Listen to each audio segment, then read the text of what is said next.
la vie est remplie d'obstacles. La vie debout, il faut lutter quand on perd courage, parce que l'ennemi est plus fort, il faut être doublé de courage et tout ça, il faut se battre, toujours se battre. C'est la conséquence du péché, ça. Car le salaire du péché, c'est la mort. Alors c'est pour ça qu'il faut toujours se battre. Mais il y a un passage quand même qui est encourageant. Le Seigneur a dit, vous allez avoir des tribulations dans le monde, mais ne perdez pas courage.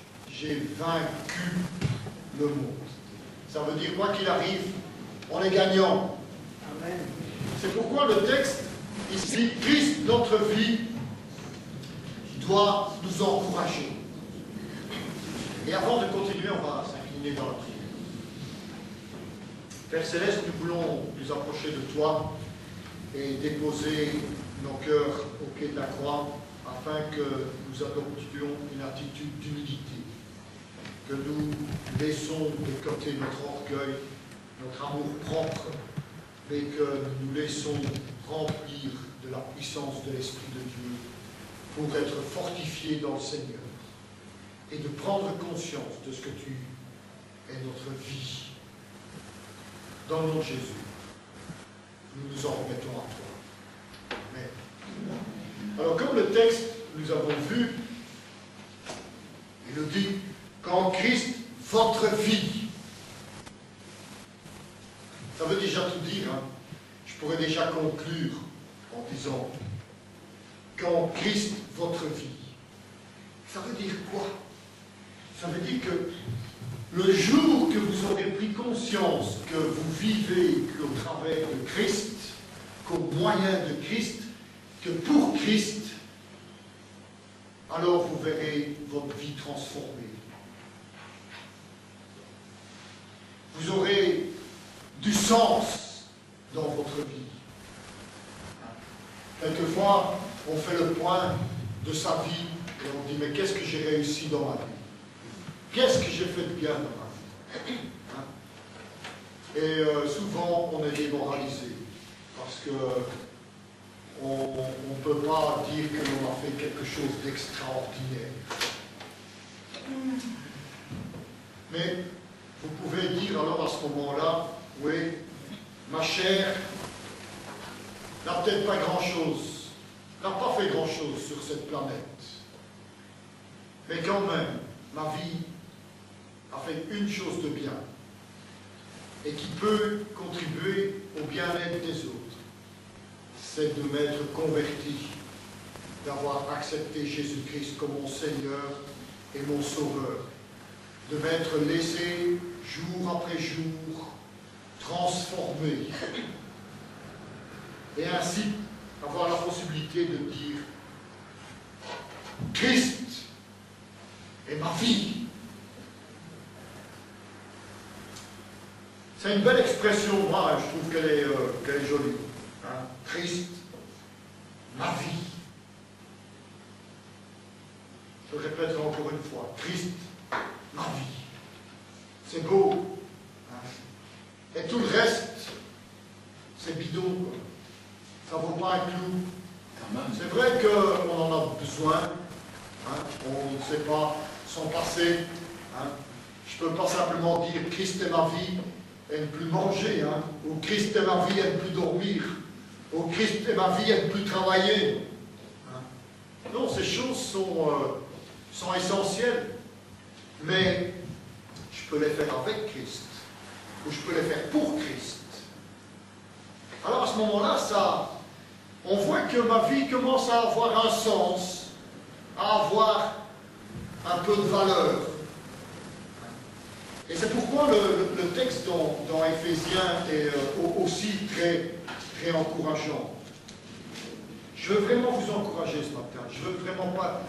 Je ne sais pas, c'est peut-être le temps qui me démoralise depuis 3-4 jours et je me suis dit non, il ne faut pas se laisser démoraliser.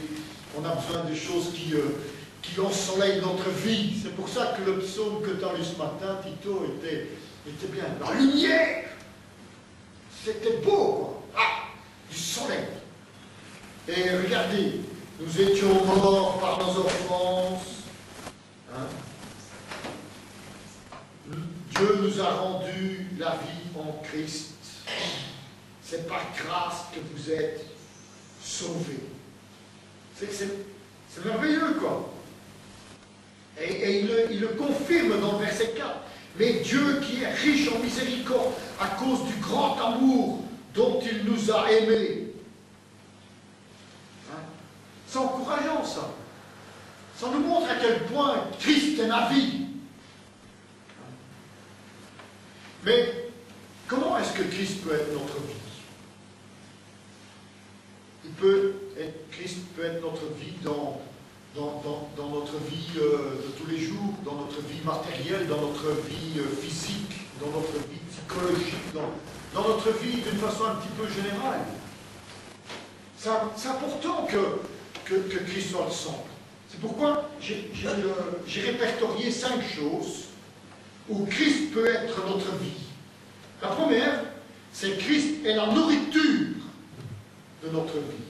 On a besoin de manger tous les jours. Et ces derniers jours, mon épouse a fait des bons petits plats, c'était vraiment bon, c'était sympathique, ça a fait du bien. Ça a encouragé aussi nos filles qui aimaient bien, c'était bon. Quand on mange des bonnes choses, c'est agréable, hein. Ça fait, c'est sympathique. J'espère que vous pouvez manger des bonnes choses tous les jours. Et si ce n'est pas le cas, demandez-le au Seigneur. Allez auprès de Jésus. Donne-moi à manger. Il a dit, le Seigneur, hein, Dieu, donne-nous notre pain quotidien. Il n'a pas dit, donne-moi le pain pour le mois, ou pour la semaine, ou pour l'année. Non, il a dit le pain pour aujourd'hui. Parce que si on demande tout à l'avance, il va tout nous donner à l'avance, et puis dans 3 jours, ce sera pourri. Alors, on n'a pas d'intérêt. Et puis avec ça, il n'y aura pas de créativité. On aura tout reçu en une fois. Alors, il faudra manger ce qu'il y a. C'est pas sympathique, ça. Tandis que si on dit au Seigneur, donne-moi mon pain quotidien, Dieu peut être créatif. On peut avoir des choses qu'on ne s'attendait pas. On peut manger des repas qui sont sympathiques. Comme des frites. Des frites. Parce que le pain, c'est du pain. Hein. C'est la base de l'alimentation. Hein. La... Alors, mais il peut être aussi la nourriture de nos valeurs morales. Quelles sont nos valeurs morales? Hein? Vous êtes des voleurs, des tricheurs, des menteurs, des débauchés? Non. Le Seigneur peut faire que notre nature puisse avoir une nourriture morale. Pour que l'on puisse être des gens dignes. Christ est le souffle de notre vie. Quand Josiane prie toutes les fois que je l'entends prier, elle me dit, Seigneur, merci de m'avoir donné la vie, de m'avoir donné le souffle. C'est vrai, c'est une bénédiction de Dieu de pouvoir vivre et d'être en bonne santé. Et nous voyons aussi que Christ est notre nourriture parce qu'il nous rassasie par l'Esprit qu'il a fait habiter en nous. Tous les jours, à chaque instant, si vous avez des doutes, écoutez le Saint-Esprit qui parle dans le coin de votre oreille, il vous dira, tu es un enfant de Dieu. Hein? L'Esprit de Dieu témoigne à notre esprit que nous sommes enfants de Dieu, dit Romain. La deuxième chose que l'on voit, que Christ est notre vie, c'est qu'il est là pour nous consoler. On a besoin d'être consolé dans notre vie. Combien de fois hein? Josiane priait encore ce matin parce qu'elle avait besoin d'être consolée parce que dans sa famille, ce n'est pas toujours facile pour le moment. Mais vous avez aussi besoin d'être consolé. Moi aussi, j'ai besoin d'être consolé. Je prie au Seigneur pour qu'il me console parce que j'ai aussi dans ma vie familiale des petits soucis. Que je n'ai pas demandé, mais que je suis obligé de vivre parce que la vie dans ce monde est comme ça. J'ai besoin d'être consolé par le Seigneur. Et c'est lui qui peut me rassurer, me dire, mais t'es mon enfant, Et quoi qu'il arrive, t'es mon enfant. Parce que Christ est à vous. C'est encourageant. Il est là au moment où nous devons passer les difficultés. Ah, les difficultés. C'est pas marrant les épreuves. Hein? C'est déprimant les épreuves. Pas toujours. Pardon? Il faut prendre ça du bon côté, hein. Donc, c'est pas déprimant. Je ne sais pas pour toi, mais pour moi, ça n'est pas toujours le cas. C'est pas toujours facile à endurer. C'est même pénible. Ça fait quelquefois mal. Et il faut rester ferme, attaché au Seigneur. Christ doit être notre vie à ce moment-là, pour pouvoir passer à travers cette épreuve. Christ a besoin de nous consoler parce qu'il est le vrai sens de la joie, du bien-être. Et il est notre consolation parce qu'il est le seul pour lequel ça vaut la peine de vivre. Vous savez, on peut faire le point. Si on regarde, on fait une analyse objective de la Bible, du Nouveau Testament, eh bien, vous allez voir que l'enseignement que Jésus-Christ a donné, tous les principes que Jésus a donnés, tout ce que Jésus a voulu partager avec les gens qui vivaient autour de lui. Si on prend tous ces principes et qu'on les adopte dans notre vie, on vivra bien. On n'aura pas beaucoup de soucis. On n'aura que les soucis qui nous viendront de la vie extérieure, de l'agression extérieure. Et là encore, Jésus nous a donné des recommandations qui peuvent nous permettre de surmonter ça. Alors, être chrétien, c'est la meilleure chose qu'un être humain peut avoir dans sa vie et pour lequel il peut s'adopter. Parce qu'il peut s'épargner une multitude de soucis. Ça vaut la peine de vivre pour Christ. Et ça peut être une grande consolation dans notre vie. De ne pas s'angoisser pour le lendemain. Nous voyons aussi que Christ est une consolation parce que sa bienveillance, sa miséricorde, sa compassion, sa grâce, que Dieu veut nous répandre, que Dieu veut nous donner, eh bien, est une source de consolation. Parce que quand il y a quelque chose qui ne va pas, je sais où je peux aller trouver du secours. Je sais à quelle porte je peux aller toquer. Je sais à qui je peux demander.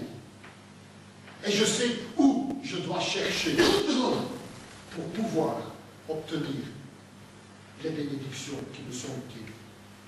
La troisième chose que l'on voit qui nous montre que Christ est notre vie, c'est que Christ est le but de notre vie. La cible. Le point qu'il faut atteindre. Pourquoi? Parce que quand je vise Christ, comme disait l'apôtre Paul dans Philippiens, eh bien, j'ai une protection pour ma vie. Christ me protège parce qu'il me donne la vie éternelle. Christ me perfectionne ma relation avec les gens et avec Dieu lui-même. Christ me donne la victoire quand je l'adore, quand je l'exalte, quand je prie, quand je chante pour Dieu. Il me donne la victoire. Et Christ est un but dans ma vie, pour ma vie, parce que l'apôtre Paul, il est ma vie malgré la mort. Même si je meurs, je vis quand même. Il m'a promis la vie éternelle. Ah, peut-être pas sur cette planète. Ailleurs, peut-être. Je ne sais pas, ça n'a pas d'importance. Mais je pourrais vivre et je pourrais continuer à être ce que je suis. Quand Dieu a dit « je suis celui qui suis », ça veut dire qu'il est un ensemble. Et si moi, je reçois la vie éternelle, eh bien, je vais continuer à être ce que je suis. Et ça, c'est merveilleux. Regardez en quatrième, Christ est ma vie, parce qu'il est un exemple.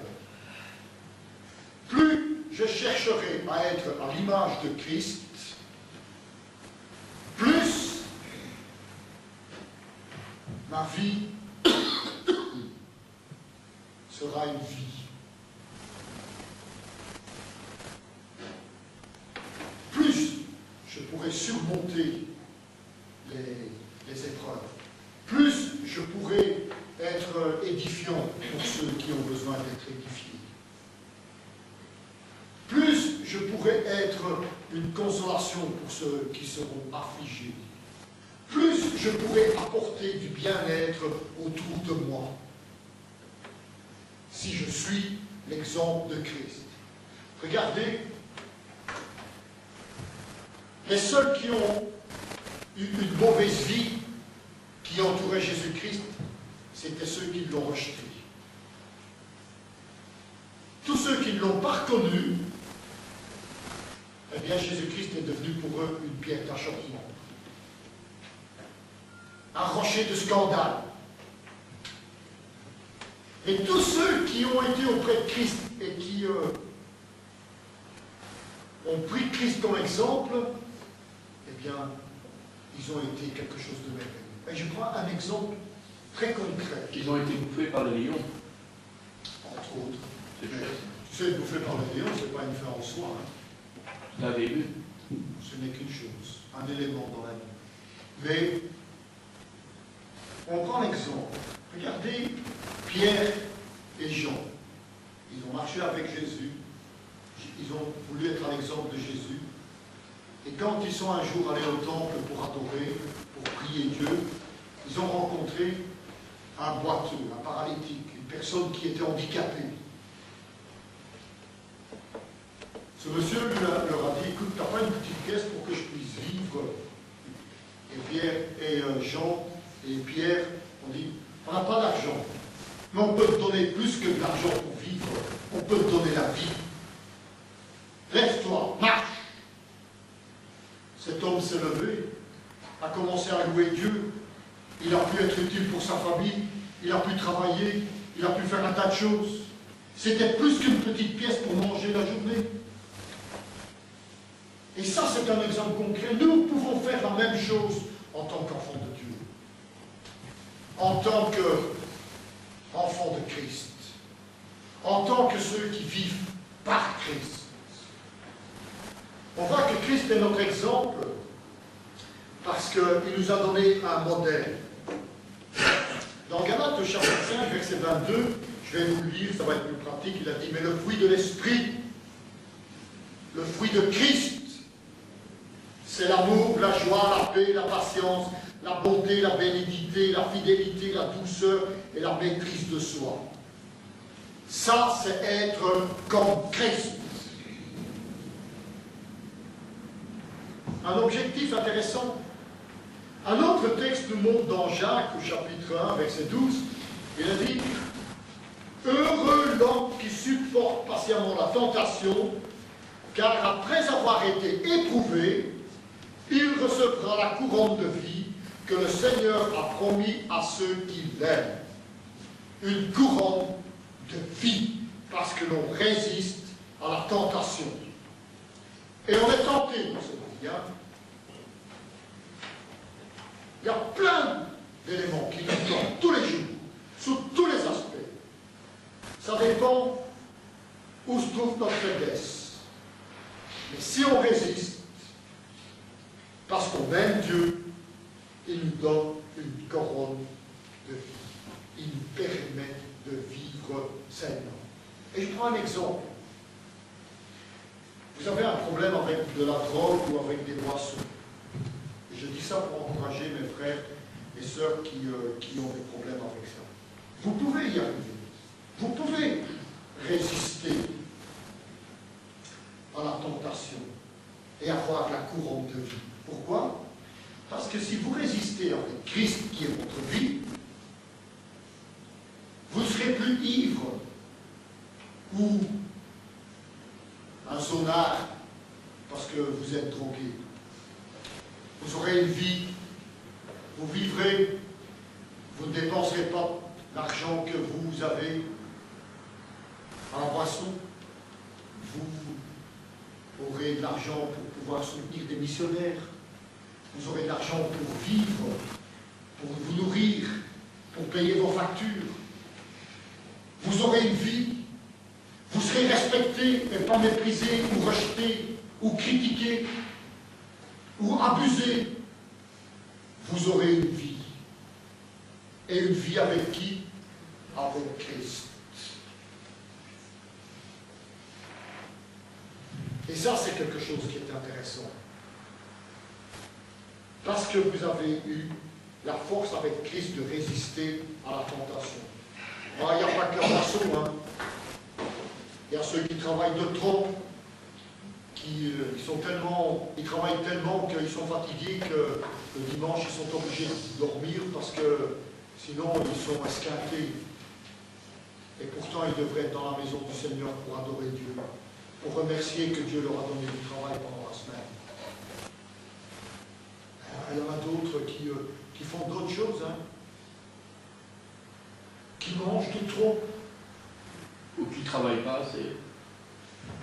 C'est une autre chose. Ouais, bon. Il y en a. On peut avoir des tentations en tout genre. Mais il faut se laisser guider par le Saint-Esprit pour que l'on puisse prendre conscience de ce qui est une tentation et qui nous empêche d'être à l'exemple de Jésus-Christ et qui nous empêche d'avoir la couronne de vie. La cinquième chose que l'on voit, c'est que Christ est un guide. Vous savez, Dieu ne va jamais rien vous imposer. Hein? Christ est en quelque sorte une carte Michelin ou un GPS. Hein? Vous savez ce que c'est un GPS? Hein? Vous introduisez, voilà, je veux aller 982 chaussée d'Acte. Tournez à droite et on tombe dans le cadre. Et puis alors, il dit, vous allez à gauche, et puis dans 100 mètres, vous tournez à droite. Puis, de temps en temps, vous vous rendez compte que le GPS ou la carte Michelin vous indique des routes qui ne vous conviennent pas. Elle fait que de vous guider. Hein. Si vous prenez le chemin qu'elle vous dit, vous arriverez à bon port. Ouais, ça dépend. De temps en temps, ce n'est pas toujours le cas avec le GPS. Mais ça montre l'imperfection de ce que l'homme crée à côté de ce que Dieu crée. Hein? Mais si vous voulez avoir le GPS comme guide, vous le suivez, vous l'obéissez. Hein? C'est un peu ce que vous faites, hein? Parce qu'aveuglément, quand il vous dit tourner à gauche, vous tournez à gauche. Pas spécialement. Hein? Oui, il faut être un peu anarchiste quand même. Mais bon, si on veut arriver à un certain endroit et qu'on n'en connaît vraiment pas le chemin, il vaut mieux suivre le GPS. Et on le suit, on lui fait confiance. On croit dans cette petite boîte. Christ est exactement la même chose. L'avantage, c'est que lui ne se trompera jamais. Et il ne vous fera jamais faire des erreurs. Il est un guide. Et il vous a donné le moyen d'être bien guidé.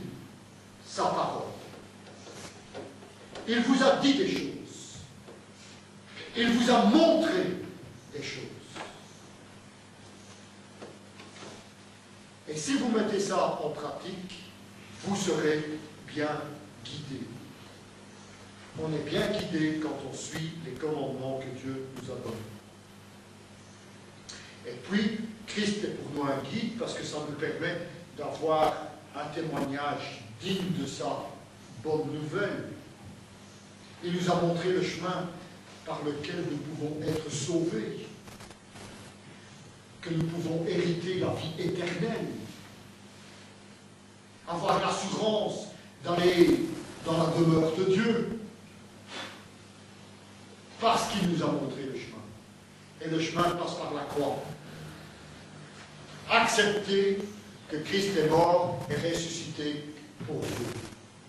Il est le guide d'un bon témoignage de sa bonne nouvelle. Il est aussi un guide parce qu'il nous permet d'être zélés pour Dieu, de rendre gloire à Dieu comme Dieu veut qu'on lui rende gloire. Et ainsi recevoir, comme on a lu ce matin dans le psaume 67, les bénédictions de Dieu. Les bénédictions, vous les voulez, hein? Mais pour pouvoir recevoir les bénédictions de Dieu, il faut remplir les conditions pour les recevoir. Et ça, c'est inévitable. C'est la raison pour laquelle j'apprécie que Christ est ma vie, parce qu'il est une nourriture, une consolation, un but, un exemple et un guide. Et si nous adoptons ça, nous avons la possibilité d'être heureux en Christ. Père, merci d'être notre vie. Et aide-nous à suivre ces exemples que tu nous as donnés, afin que nous puissions avoir la possibilité d'être de plus en plus agréables. Bénis tes enfants qui sont ici dans la salle. Bénis tes enfants qui sont dans le monde entier. Et parle à leur cœur, comme tu nous as parlé ce matin, pour que nous puissions être bénis par toi. Merci que Christ est notre